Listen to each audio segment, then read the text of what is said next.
komediálnej sérii Slunce, Seno od Zdenka Trošku sa objavilo množstvo kultových hercov, ktorých výkony utkveli v pamäti divákov. Okrem Heleny Ružičkovej, Veroniky Kánskej či Jiřího Lábusa však vo filmoch zažiarila aj postava Miluny, ktorú stvárnila Petra Pišová. Petra mala len 15 rokov, keď stvárnila mladú krčmárku.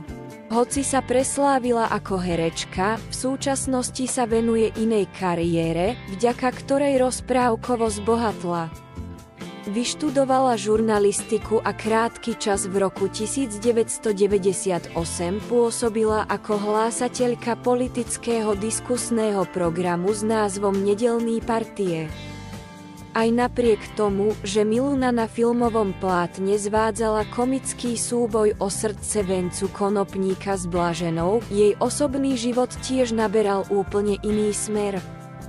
Vydala sa totiž za bohatého a vplyvného manažéra ČEZ, Vladimíra Schmalza, s ktorým má 3 deti. Na verejnosti sa však manželia veľmi neukazujú.